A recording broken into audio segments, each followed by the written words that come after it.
Oke, sekarang kita ke bagian terakhir. Nah, kita belajar musculus oculi ya.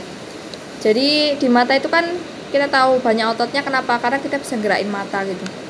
Nah, ada yang unik. Jadi ototnya tuh ada 8.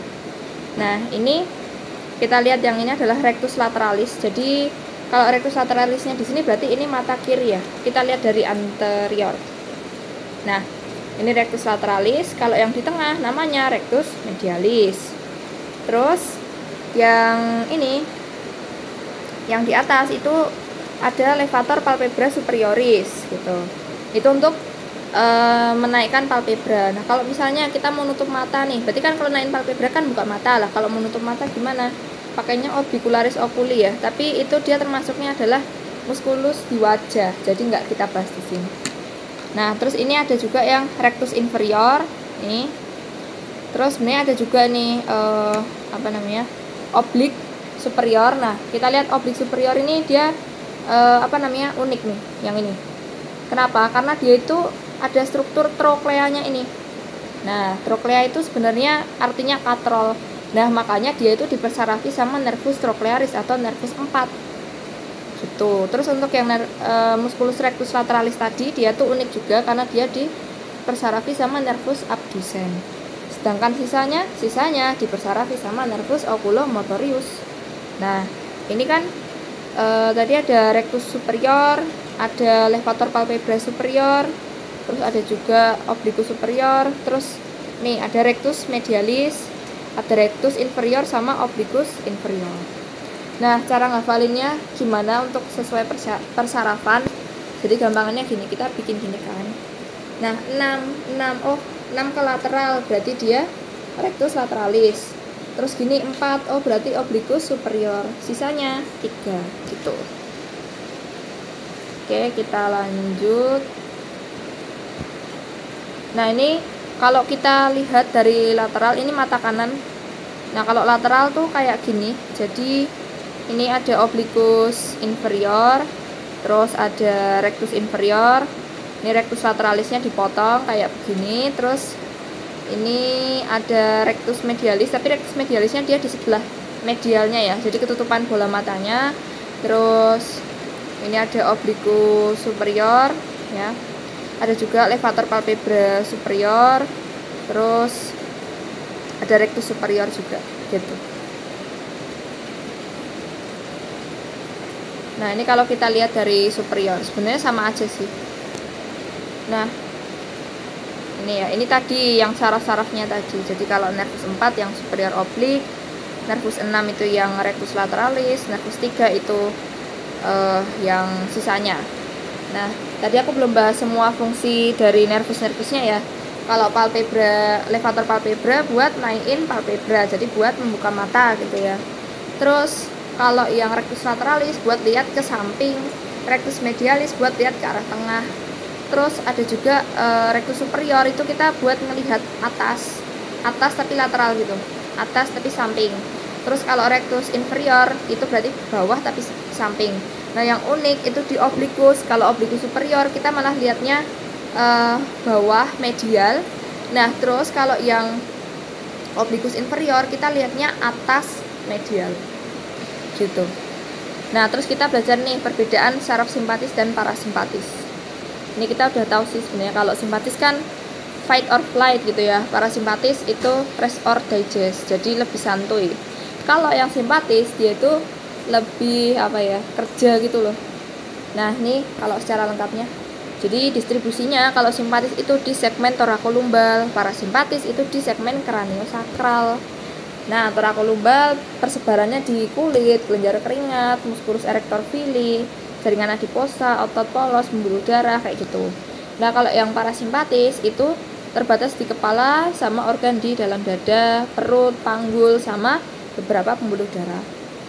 Nah, kemudian untuk lokasi preganglioniknya, simpatis itu di cornulateralis atau nucleus intermediolaterales, cornulateralis medulla spinalis atau NIL-CLMS, segmen medulla spinalis, segmen thoracolumbar ya, sama ya.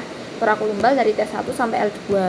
Nah, nanti dia akan ke ganglia truncosimpaticus atau ganglion prevertebralis.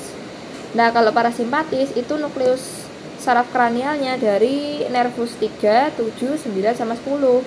Dan di substansia grisea medula spinalis segmen S2 sampai S4. Ya makanya tadi segmennya kraniosakral. Karena tadi ada di saraf kranial dan bagian sakral, ya.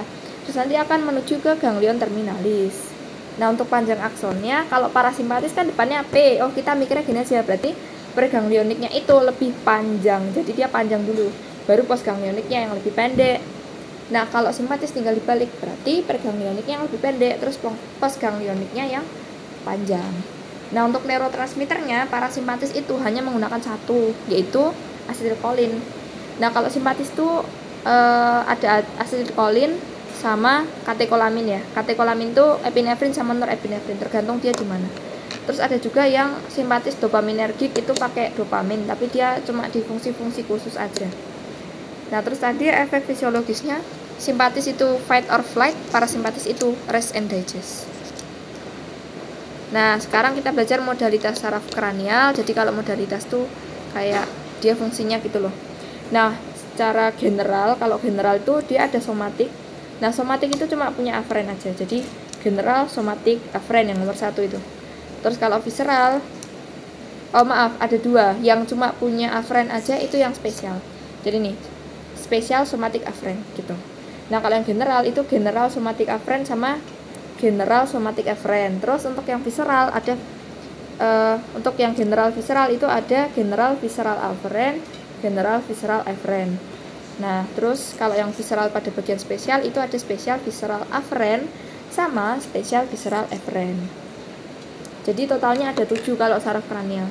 Beda dengan yang di medula spinalis. Kalau medula spinalis itu dia nggak ada bagian spesialnya. Jadi semuanya general. Makanya cuma 4.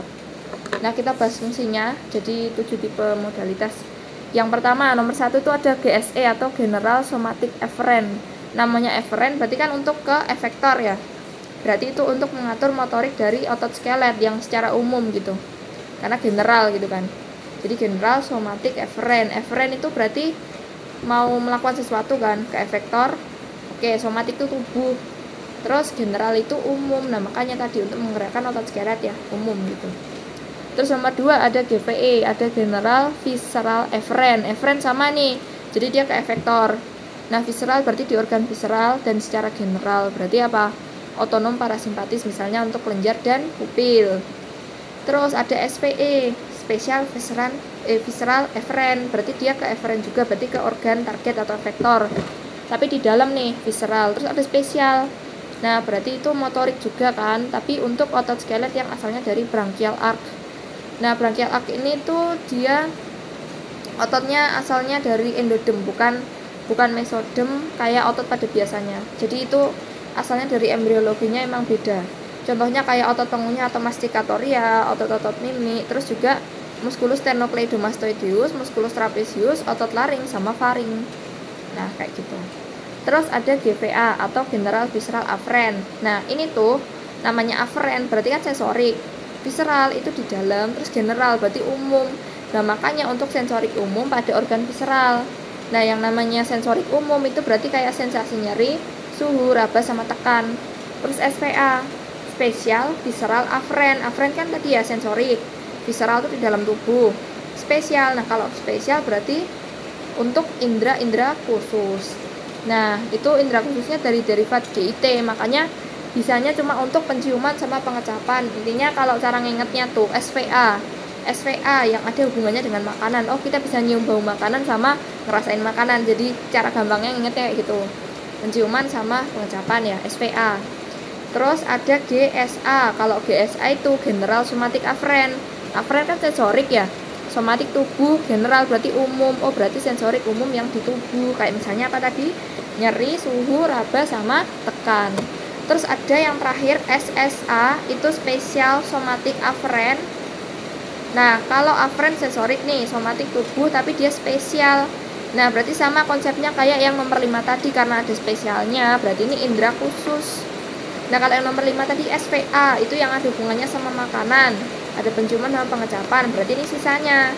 Nah, sisanya kan ada visual, penglihatan, belum ya? Belum. Keseimbangan, pendengaran. Jadi ini yang tidak ada hubungannya dengan makanan. Oke, nah ini tuh modalitas saraf kranial. Jadi sebenarnya kalau saraf kranial tuh modalitasnya nggak cuma punya satu, kecuali kayak nervus 1, 2, 4, 6, 9, 12, sama 8. Yang lainnya tuh dia punya banyak modalitas. Karena memang fungsinya beragam gitu, di beda organ, beda fungsi, kayak gitu. Nah ini mungkin teman-teman bisa baca aja. Terus ini referensinya yang aku pakai dari buku Tortora, Netter, terus ada Sobotab, sama dari beberapa website. Nah sekian dari aku, terima kasih.